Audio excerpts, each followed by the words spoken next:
구매를 할 수 있기 때문에 이 부분들은 저도 하드웨어를 정말 사랑하고 아끼는 유저로서 정말 감사의 말씀드립니다. 감사합니다. 우선 제가 여기에 그 고진우 팀장 MSI 노트북 이제 전문 마케터이신 고진우 팀장님께 제가 개인적으로 정말 부탁을 드렸습니다. 기존의 행사도 저도 수십 번, 수백 번 가봤는데 좀 유저가 자기 개인 시간을 이렇게 쪼개서 이렇게 어렵게 참여해 주셨는데 의례적인 이런 말들만 하더라고요. 자사들 이게 뭐다, 노트북이 사양이 이거다. 실질적으로 그 유저들이 그걸 봤을 때 왜 사야 되는지 메리트를 못 느낀다고. 제품이 사양이 GTX 980입니다. 980을 우리가 탑재된 걸 왜 사야 됩니까? 자신 있게 말해 줄 수 있는 거 제가 한번 질문을 한번 던지고 싶습니다. 980을 왜 사야 됩니까? 잘생긴 회원분, 제가 한번 질문을 좀 드려볼게요. 980M이 탑재된 노트북을 왜 사야 되죠? 게임을 그렇죠. 잘 말해주셨어요. 진짜 게임을 하기 위해서 이 고사양 노트북을 사는 거 아니겠습니까? 제가 여기에 과감하게 저는 여기 홍보하는 게 아니에요. 깔 때는 깔 거예요. 오늘 MSI 노트북의 단점도 지적을 할 겁니다. 예전에 그 MSI 노트북이 그 GT, 제가 직접 리뷰를 한 적이 있었어요. GT60 2P 아십니까? 네. GTX 880의 모바일 프로세서가 거기에 탑재가 됐습니다. 그런데 디자인도 좀 GT60을 보면 투박하죠. 솔직히 말씀해 주세요. 지금 괜찮아요. MSI 담당자가 있다 해서 못할 만 하면 안 돼요. 우리는 과감하게 말할 줄 알아요. GT60 디자인 어떻습니까? 별로죠? 솔직히 별로 아닙니까? 맞죠?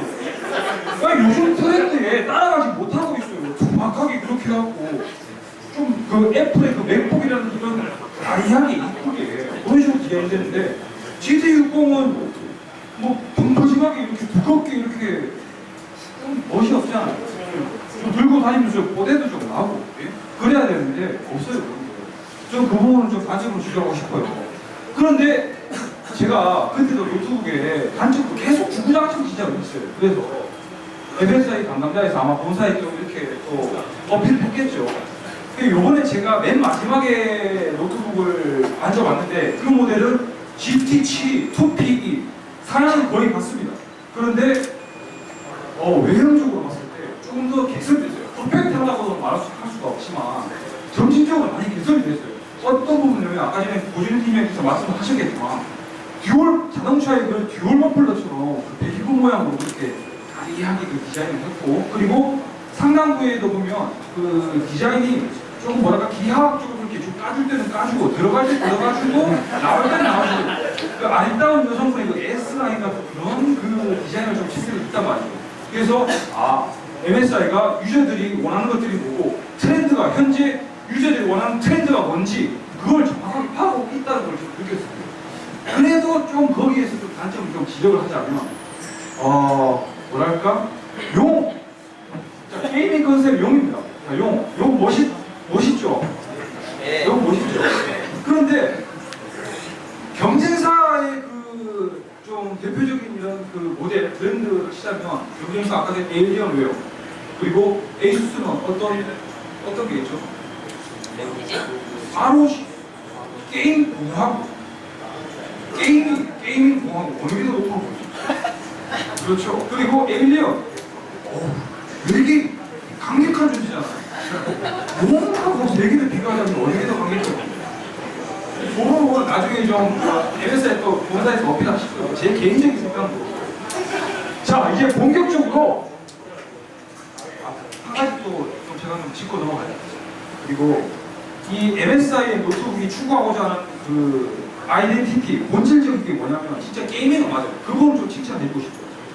지금 경쟁사 같은 경우에다 보면 얇게, 조금 더 보다 슬림하게를 강조를 하고 있고, 그리고 그 디자인을 이렇게 강조를 하고 있어요. 두껍게, 이런 거. 그런데 MSI 같은 경우에는 그런 거 필요 없어요. 그냥 두껍게 만들어요. 두껍게.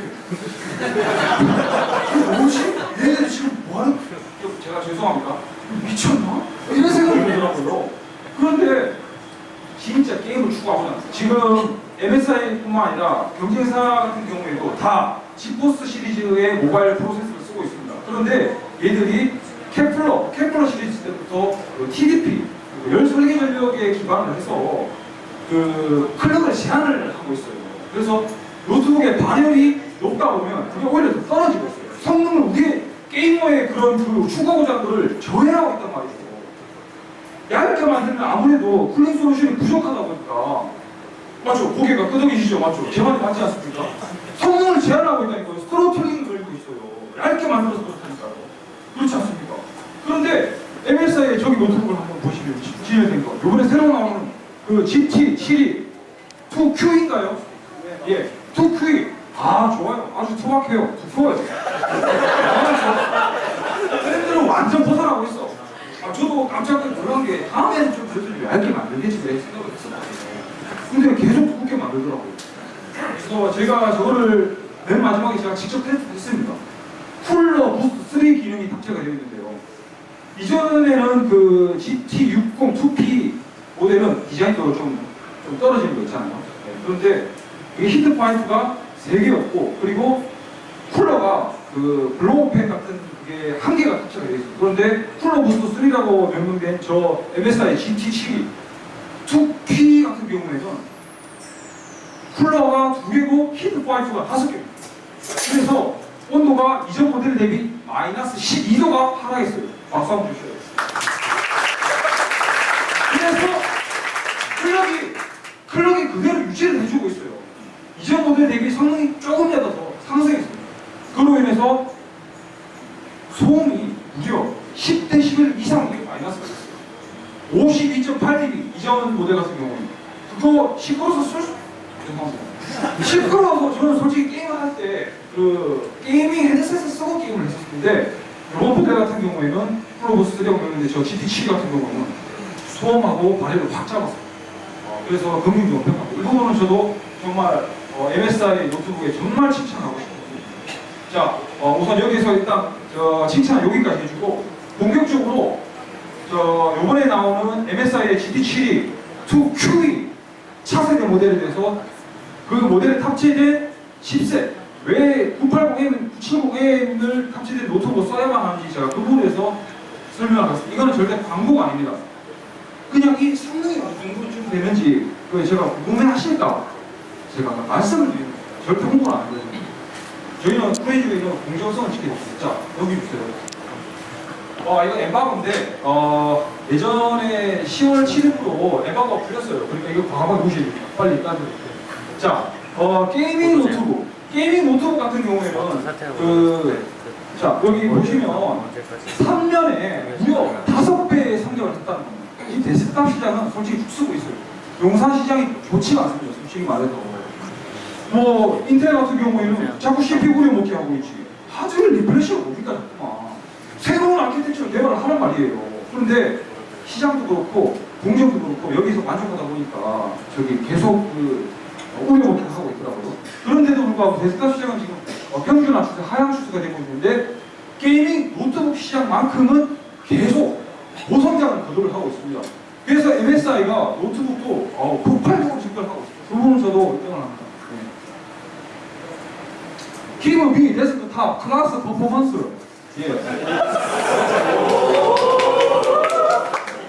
이게 데스크탑 클래스의 퍼포먼스를 달라. 노트북 유저들도 나도 데스크탑 성능을 만끽하고 싶다. 왜 그런데 자꾸 떨어지는 성능을 칩셋을 탑재해서 나를 그 게이밍 욕구를 자꾸 저해하느냐. 맞는 말이에요. 예, 저도 좀 공감합니다. 가슴이 듭니다. 예, 다음 분. 자, 2010년도에 모바일 칩셋 한번 살펴봅시다. GTX 480M. 예, 페르미죠. 아시죠? 페르미. 데스크탑 GTX 480 아시는 분 계십니까? 불판. 예, 불판. 예.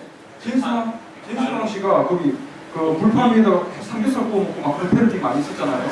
불돼지. 뜨거워서 못 쓰는 물건. 그 480M도 뭐 2010년에 이렇게 성능이 한 40% 정도 뭐 이렇게 됐는데 퍼포먼스가. 네, 다음 넘겨주세요. 그런데 그 성능 자체가 자꾸 줄어들고 있어요.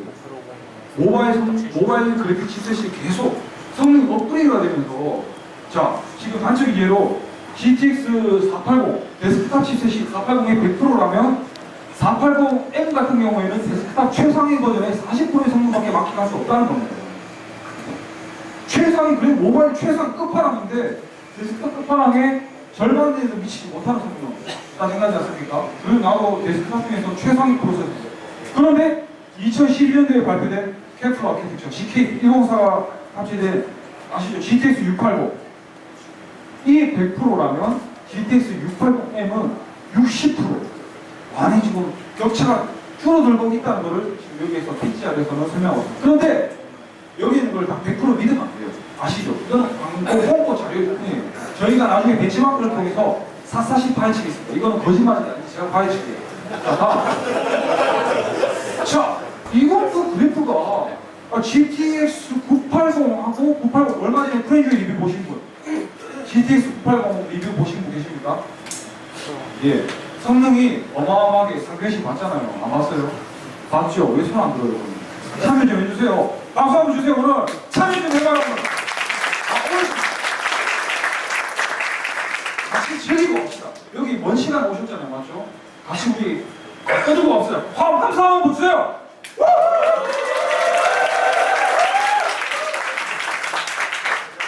이거 저도 근무 시간 외인데 야근 수당도 없어요. 그냥 제가 즐긴다. 자, 여기서 말하고자 하는 것은 맥스웰 최상 데스크탑 GTX 980 이게 100%라면 무려 980M에서는 80%까지 쫓아갔다는 겁니다. 세대가 지금 이렇게 거듭날수록 성능은 점점 더 줄어들고 있어요. 이것도 제가 오늘 지금 지정된 모델을 제가 직접 가져갈 거예요. 가자마자 바로 제가 세트만큼 먼저 돌려보고 벤치마크를 테스트를 할 건데 나중에 그것도 제가 다음 주나 다음 주에 공식 리뷰에 다 띄울게요. 한번 보시기 바랍니다. 이거 80%인지 제가 한번 살펴볼게요. 자, 이거는 2010년도에 발표된 GTX 480M 모바일 프로세서가 1080p 풀 HD 환경에서 높은 옵션으로 게이밍이 가능하다는 것을 말하고 있는 것 같아요. 그런데 GTX 680M 같은 경우에는 2012년도 발표된 GTX 680M 같은 경우에는 1080p 울트라 옵션까지 가능하다는 것을 말하고 있습니다. 그런데 요번에 나온 10월 7일로 에바고 해제된 GTX 980M 같은 경우에는 비욘드 1080p 1080p를 넣어. 오, 마케팅 용어가 대단한데요? 그죠? 다음 넘겨주세요. 과연 얼마나입니까? 자, 맥스웰 아키텍처. 맥스웰 아키텍처가 최초로 적용되는 데스크탑 프로세서에 GTX 750 Ti와 750에 최초로 적용됐습니다. 최초로 리뷰를 저희가 프로젝트에 했었는데 저희는 처음에 관심 많이 했어요. 왜냐하면 공정도 그대로고 아키텍처만 바뀌어서 성능이 과연 얼마나 높아졌고 정성이 얼마나 높아지겠느냐. 그런데 막상 저희가 까보니까 어마어마한 거예요. 그 제한된 적은 코어 수에서도 소비 전력이 확 줄고 그리고 성능도 어느 정도 일정 부분 더 높은 그래서 유저들도 다 하실 거예요. 이게 퍼포먼스급 그리고 최상위 하이엔드 아키텍처로 적용이 됐을 경우에는 성능이 엄청 높은 거라는 기대감도 하고 계셨을 거예요. 그게 이번에 나온 게 GTX 980M 맥스웰 아키텍처가 갑자기 980M 프로세서입니다. 980M, 970M 예, 아주 좋아요. 네. 작업 아주 잘했네요. 이 그래프는 엔비디아에서 자체 생산된 매직 그래프라고 하죠. 예. 이 매직 그래프를 우리가 일반 아무것도 모르는 유저들 딱 봤을 때 아니 무슨 완전 뻥튀기 된 성능 같아요. 그죠? 맞죠? 이 그래프를 보고 어떤 생각이 듭니까? 너무 뻥튀기했죠. 맞죠? 이건 딱 시각적으로 가시적으로 봤을 때 너무 이렇게 뻥튀기 될 때 성능이 지금 스카이림, 배틀필드 4, 그리드 2, 레트로 라스트라이트 그리고 툼레이더 그리고 와치독스 여기에서 GTX 680M 대비 최대 2배 정도 가량의 성능 향상이 있다는 것을 지금 말하고 있는 것 같습니다. 그런데 이것은 엔비디아에서 자체 테스트한 그런 지금 옵션도 안 적어놨고 해상도 뭐가 뭔지도 모르고 이거 좀 신빙성이 의심되는 자료예요. 하지만 그 정도의 성능 업그레이드가 됐다. 그걸 말하고 있는 것 같습니다.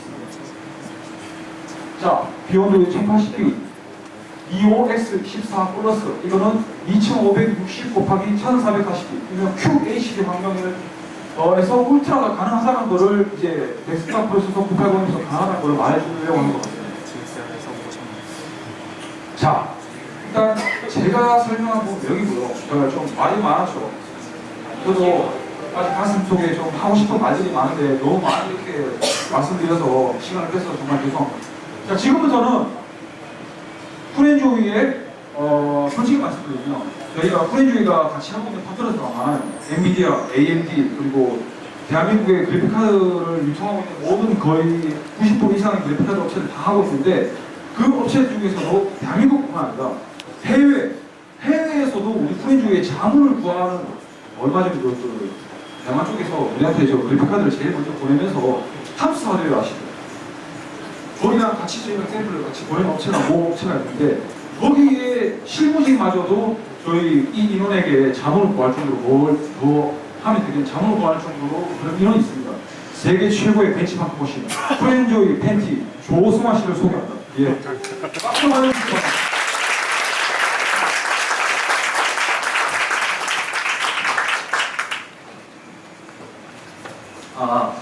반갑습니다. 저는 프렌조이 무용진으로 현재 근무하고 있고요. 하드웨어의 노예라고 할 수 있죠.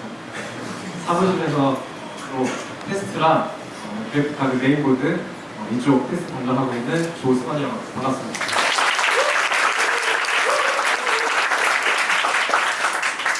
네, 워낙 유명하신 용산 연예인 선생님이 재밌게 진행해 주셔서 저도 흥미롭게 지켜봤는데요.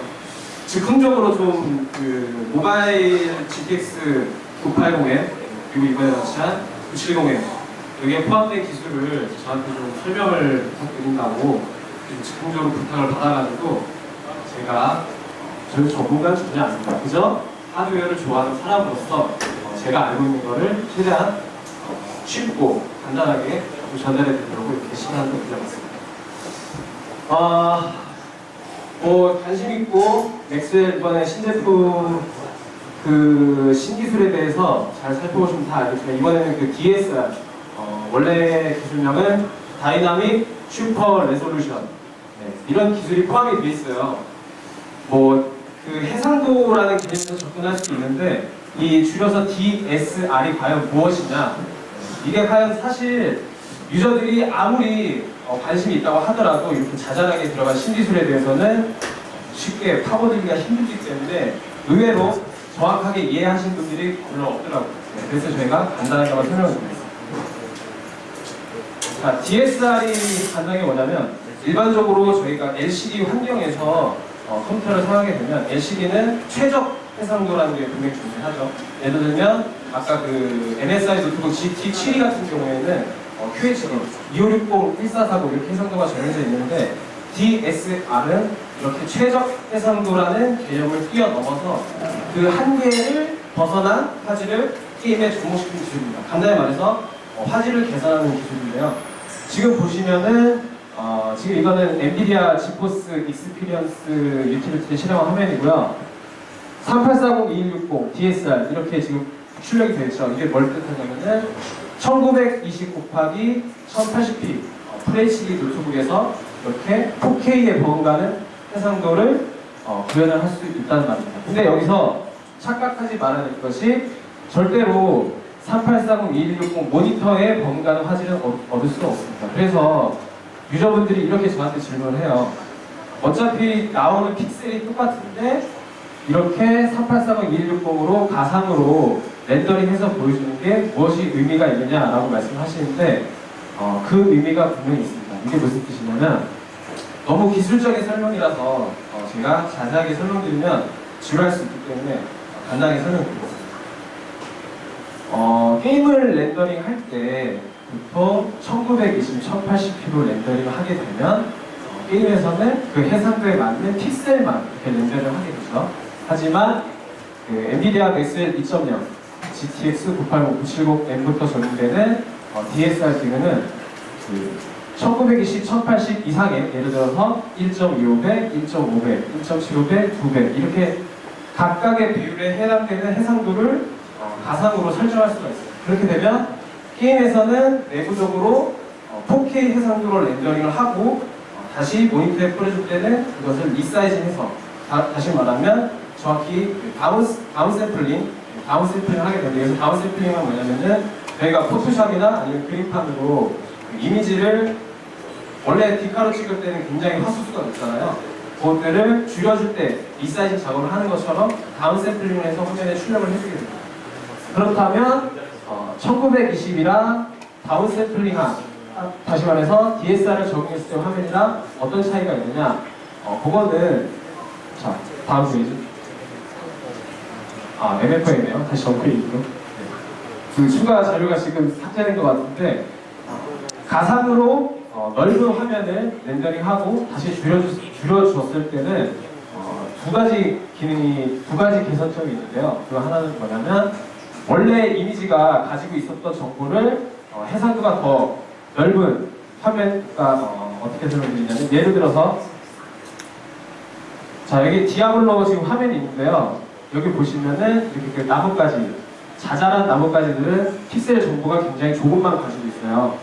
그래서 해상도가 작게 되면, 예를 들어서 이 나뭇가지 하나가 가지고 있는, 여기에는 지금 중간에 나뭇가지가 하나 끊겨 있죠. 이건 뭐냐면 픽셀이 가지고 있는 정보가 매우 협소하기 때문에 원래 형태를 되살려낼 수가 없습니다. 하지만 DSR을 적용하게 되면 원래 가지고 있는 소스가 4배에 해당하는 3840-2160 해상도에서는 이 원래 형태를 기억하고 있기 때문에 그 정보를 가지고 원래 형태를 최대한 유지하면서 리사이징을 하기 때문에 어떻게 보면은 계단 현상도 완화가 되고, 또 그 전체적으로 픽셀 조밀도라는 게 증가해가지고 전체적인 화질을 향상시키는 그런 기술이라고 할 수 있습니다. 네. 그래서 보통 4K 모니터를 그대로 출력하는 것보다는 당연히 화질이 떨어지지만 1920, 1080 해상도를 그대로 보여주는 것보다는 화질의 선명도라든지 아니면은 폴리곤 경계면의 부드러움이라든지 이런 것이 달라요. 예를 들어서 저도 이 기술이 나오기 전에는 저 집에서 FHD 모니터를 쓰고 있는데, 저는 사용자 정의 해상도로 3200 곱하기 1800 이렇게 추가를 해서 실제로 게임에서 적용을 하고 있거든요. 그 이유는 바로 이런 가상 해상도를 설정해서 다시 해상도를 낮춰서 출력했을 때 얻어지는 이점 때문에 그렇게 사용하고 있습니다. 하지만 그렇게 했을 때 문제점은 모니터에 따라서 호환성이 문제가 생길 수도 있기 때문에 불가능할 수도 있지만, 이렇게 그 제어판, 드라이버 제어판 단에서 지원을 해주게 되면 그런 호환성 문제에서 벗어날 수 있기 때문에 훨씬 더 게이머 입장에서는 게이머의 질을 높여줄 수 있는 그런 기술이라고 할 수 있습니다. 근데 그 DSR이라는 기술이 사실 하드웨어적인 기술은 아니에요. 그래서 예전에 그 젠슨 황이 처음 그 맥스웰 2.0을 발표할 때 이 기술은 맥스웰만 사용 가능하다, 이렇게 말씀을 주셨는데, 사실은 아마 제 생각에는 드라이버에서도 이하 케플러 아키텍처에서도 적용이 될 수 있을 것 같고, 우리가 항상 그래왔으니까 신기술이 나타날 때. 그리고 예전에 며칠 안 됐는데 외국에서도 독일의 한 유저가 요거를 개방하는 그런 소스를 발견을 해가지고 개조 드라이버가 나온다고 하니까, 굳이 980, 970M이 아니더라도 기존에 쓰고 있는 케플러 아키텍처도 얼마든지 적용이 가능할 것 같아요. 원시일이 지나지 않아도요. 그리고 이거는 아직 적용이 안 되고 있어요. 바로 MFAA라는 그 안티 엘리어싱 기술인데요. 그 안티 엘리어싱이 어떤 기술인지는 다 아시죠? 바로 3D 게임의 본질적인 문제, 계단 현상을 완화시켜주는 그런 기술을 안티 엘리어싱이라고 하고요. 그 다음에 엔비디아에서 이번에 새로 발표한 MFAA는 그 안티 엘리어싱 방식의 어떤 진보된 형태를 띠고 있다고 생각하시면 됩니다. 네. 요거 그림 그냥 딱 봐도 이해하기가 굉장히 난해한데, 제가 지금 여기서 이거를 기술적으로 설명하기보다는 한마디로 얘기해서 기존의 4배에 해당하는 MSAA 화질을 유지시켜주면서 성능 저하는 2배 AA에 해당하는 그런 성능 저하를 불러올 수 있다. 한마디로 성능 저하는 적게 가져오면서 화질 향상을 더 높여주는 기술이다. 이렇게 얘기해 주시면 되겠습니다. 간단한 원리는 프레임과 프레임, 그리고 전 프레임에서 2개의 샘플, 다음 프레임에서 방향을 바꾼 2개의 샘플, 이걸 조합하는 방식인데요. 요거는 프레임트레이 리뷰를 보시면 자세히 알 수 있습니다. 그래서 기존의 그 전통적인 방식이죠. 멀티 샘플 안티 엘리에이션하고, 그 다음에 멀티프레임 안티 엘리어싱을 비슷한 화질을 내주고 있음에도 약 30% 성능이 빠르다 이런 거를 보여주고 있는 자료고요. 근데 뭐 이런 자료는 지금 보시면은 뭐 해상도라든지 정확한 옵션이 표기가 안 되어 있기 때문에 그대로 믿는 건 곤란하겠죠. 아마 평균에서는 제가 봤을 때는 더 떨어질 것 같아요. 자, 넘겨주시고.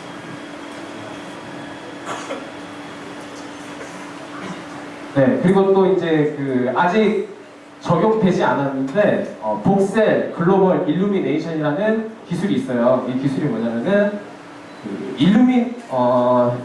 줄여서 GI라고 하죠. 글로벌 일루미네이션이라는 건 광원 기술인데 우리가 일반적으로 3D 게임에서 보이는 빛과 그림자 사실 이게 가장 사양을 많이 차지하고 또 그래픽 카드가 연산하는 데 있어서 가장 큰 부담을 주는 기술이거든요. 근데 그 기술을 보다 간략화하고 또 화질 개선 효과는 크게 증가시키는 그런 기술인데 요거는 아직까지 엔비디아가 실질적으로 게임에 라이브러리를 제공해서 개발돼서 나온 게임은 없기 때문에 그냥 간단하게 차트로 보고 넘기겠습니다.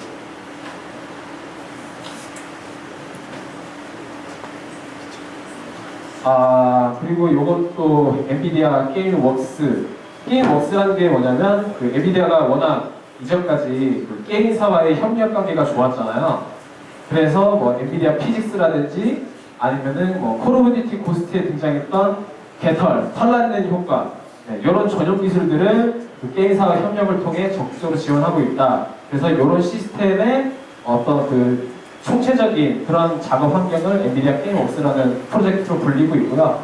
그래서 곧 발매될 파크라이 4 그리고 어쌔신 크리드 유니티, 보더랜드